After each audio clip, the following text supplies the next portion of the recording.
Assalamualaikum warahmatullahi wabarakatuh. Selamat pagi anak-anakku sekalian. Salam sehat selalu. Semoga kita selalu diberikan keberkahan dan kesehatan. Sebelum kita memulai belajar, kita mengucapkan basmalah. Bismillahirrahmanirrahim. Nah, di materi berikut ini adalah materi sejarah Indonesia. Itu kelanjutan dari materi-materi selanjutnya yang kemarin. Pasca proklamasi, kita sudah membentuk lembaga-lembaga negara. Di sini Indonesia mulai menata kehidupan. Dan saat itu Indonesia salah satunya sudah memiliki tentara. Tentara Indonesia pada waktu itu sangat sederhana. Kamu jangan bayangkan tentara Indonesia itu tentara yang sudah memiliki senjata yang lengkap, semuanya dengan aparat pemerintah, aparat tentara yang sudah hebat. Tidak, kita sangat sederhana dari BKR menjadi Tentara Republik Indonesia atau TRI atau Tentara Keamanan Rakyat sebelumnya. Sangat sederhana. Nah, ketika kita sudah merdeka dan itu kan Jepang akhirnya bertekuk lutut kan. Artinya Indonesia akan diberikan kepada sekutu. Nah, Indonesia, seluruh sekutu yang akan bertugas di Indonesia itu ada sekutunya Inggris.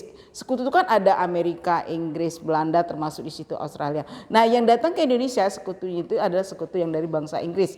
Sekutu datang ke Indonesia atau negara Asia yang dulu dijajah oleh Jepang itu mempunyai tugas. Yang pertama, mengembalikan semua tawanan perang, menjaga perdamaian, kemudian membebaskan tawanan-tawanan Belanda, terus mengembalikan tentara Jepang ke negaranya. Yang pertama itu menjaga atau membebaskan para tawanan perang. Jadi ketika sekutu datang ke Indonesia itu kita sambut dengan sangat sederhana, sangat baik karena mereka tugasnya kan tidak untuk mengajak kita berperang. Nah, ternyata kedatangan sekutu di Indonesia itu membawa misi lain.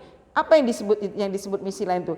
Ketika sekutu mendarat pertama kali ke Indonesia di Tanjung Priok itu ya, di belakang barisan sekutu yang punya tugas mengembalikan tawanan perang, menjaga keamanan itu, di belakang sekali itu ada pasukan Belanda yang tidak asing lagi bagi jiwa raga Indonesia melihat seragam seperti itu. Pasukan Belanda yang bertahun-tahun menjajah Indonesia. Apa tujuannya? Disitulah bangsa Indonesia bertanya apa tujuan mereka itu datang ke sini dengan sekutu. Di situ mulai kita mereka-reka ada misi tertentu pasti ini. Benar, dugaan Indonesia, bangsa Indonesia khususnya itu kedatangan sekutu bersama nikah itu benar akan memicu konflik. Dan inilah konflik terjadi di negara Indonesia ketika sekutu yang awalnya diterima dengan baik, yang bagi Indonesia tidak punya masalah, ternyata menimbulkan konflik. Pertempuran pertama dengan pihak sekutu yang juga ada nikah itu adalah pertempuran Surabaya 10 November. Dari pertempuran ini minimal kalian itu mengetahui latar belakang dan akhir dari itu ya. Nanti di modul Ibu Unda sharekan bagaimana bagaimana awalnya sampai pertempuran itu terjadi. Diawali dengan pertempuran Surabaya ya 10 November. Ini memicu terjadinya itu ketika sekutu datang ke Surabaya itu tidak bermasalah membebaskan para tawanan di daerah Kalisosok ya. Tapi ketika terjadi ada insiden yang menyebabkan tewasnya Jenderal Malabi itu menjadikan orang sekutu itu tidak bersifat berbaik dengan bangsa Indonesia khususnya rakyat Surabaya saat itu. Bahkan sampai akhirnya sekutu mengeluarkan ultimatum yang mengharuskan ya rakyat Surabaya itu harus menyerah kepada sekutu dalam waktu yang sudah tentu. Dan disitulah kita kenal adanya tokoh Bung Tomo dengan takbirnya menggerakkan semangat rakyat Surabaya untuk melawan sekutu. Dan ini adalah pertempuran yang paling besar. Sampai-sampai sekutu itu meminta bantuan kepada negara Amerika yang pada saat itu sedang membereskan praska perang di Asia Tenggara itu di Australia itu minta bantuan untuk memadamkan perang ini ya. Kemudian dilanjutkan Medan Area. Medan Area ini ya sama seperti daerah-daerah lain, tidak ada masalah tugas sekutu. Tapi ketika sekutu sudah membuat garis pembatas yang bertuliskan Pixes Boundarias Medan Area, itu pembatasan ini wilayah sekutu, itu wilayah Republik Indonesia. Apa maksudnya? Itulah yang tidak diterima oleh orang Medan Area. Dan tokoh Ahmad Tahir saat itu betul-betul menginginkan kita harus berjuang dan mempertahankan Indonesia ini tetap merdeka, dan Medan itulah punya orang bangsa Medan. Kemudian Perang Ambarawa. Ambarawa itu sebuah kota yang terletak di Jawa Tengah, Semarang. Dia merupakan daerah yang sangat strategis. Jadi benar-benar transit kalau dari Jawa Barat ke Jawa Tengah, ke Jogja, Surabaya itu Ambarawa itu benar-benar daerah strategis. Nah, itu ingin diduduki oleh sekutu. Nah, disinilah terjadilah rakyat Ambarawa tidak menerima tindakan daripada sekutu. Kemudian di sini terjadilah konflik, pertempuran, walaupun di awalnya itu ada salah satu tokoh yang harus tewas dan akhirnya digantikan oleh Jenderal Sudirman dengan siasat sapit urangnya saat mengusir sekutu yang pada saat itu berkuasa di Ambarawa sampai terusir ke daerah Semarang dan Ambarawa itu bisa dibebaskan, ya. Kemudian Bandung Lautan Api. Bandung Lautan Api ini sekutu datang ke Bandung, sama ingin membebaskan tawanan perang, ya. Tapi misi itu ternyata berbeda setelah karena sekutu juga ada berbonceng nikah kan. Nah, membebaskan tawanan perang itu terus antara pemerintah Indonesia pada saat itu Presiden Soekarno itu ada semacam perjanjian dengan alasan untuk menjaga ketenangan dan kestabilan tugas dari sekutu, maka TKR yang ada di Bandung itu harus meninggalkan Bandung bagian selatan. Bandung bagian selatan itu daerah Promval, daerah penting. Di situ ada telekomunikasi, sumber air, semuanya. Nah, maka itu harus dikosongkan dengan alasan supaya sekutu bisa melaksanakan tugasnya.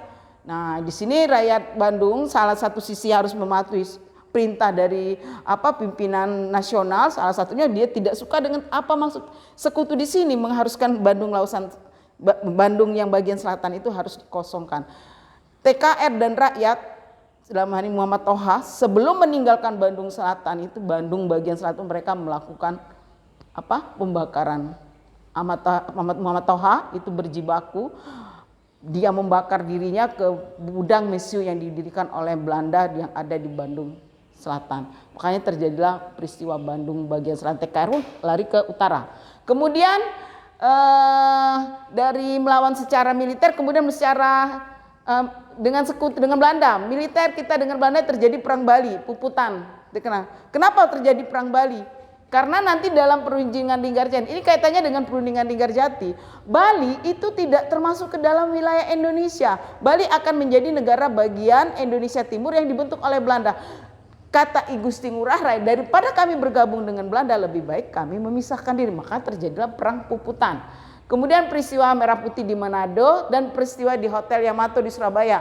Ini Belanda menginap di Hotel Yamato. Terus di atas Hotel Yamato itu ada tempat mengibarkan bendera. Digantilah bendera Merah Putih itu dengan bendera Belanda yang 3 warna itu. Disitulah orang rakyat Surabaya memanjat tiang bendera itu, merobek warna biru punyanya bendera Belanda, ya. Dari perjuangan militer kita perjuangan di bidang diplomasi, berunding. Akhirnya Indonesia dan Belanda kembali berunding. Perundingan yang pertama kali Indonesia Belanda itu adalah perundingan Linggarjati. Ya, perundingan yang dilaksanakan di sebuah daerah yang ada di Jawa Barat, daerah Linggarjati. Dalam perundingan itu Belanda itu hanya mengakui 3 daerah, Sumatera, Jawa, dan Madura. Itu wilayah RI, selebihnya punya Belanda. Kemudian Indonesia dan Belanda nanti akan membentuk sebuah uni. Nah, Uni Indonesia Belanda itu nanti diketuai oleh Ratu Juliana. Kita terima perundingan ini. Walaupun Indonesia hanya 3 wilayah, Sumatera, Jawa, dan Madura.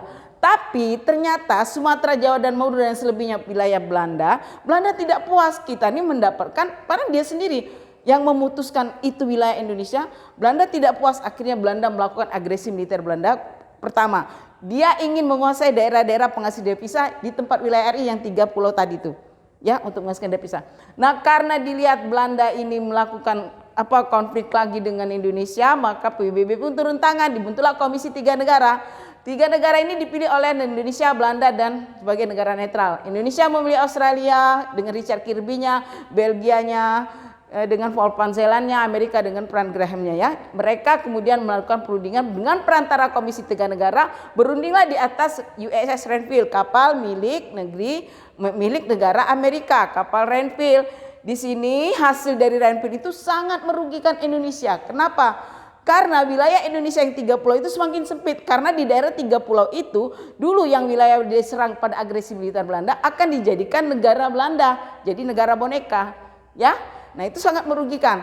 Terus kemudian karena akhirnya ibu kota kan pindah ke Yogyakarta. Waktu ibu kota pindah ke Yogyakarta itu ternyata Belanda kembali melakukan agresi militer Belanda kedua. Disinilah nanti dari agresi militer Belanda kedua inilah Indonesia nanti kembali melanjutkan perundingan dalam skup yang lebih besar yang disaksikan oleh beberapa negara yang dikenal dengan konferensi meja bundar, yang hasilnya ya kita harus mengakui bahwa tapi kita dari KMB itu mendapat pengakuan kedaulatan ya.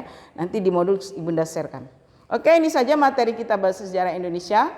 Bunda akhiri, wassalamualaikum warahmatullahi wabarakatuh.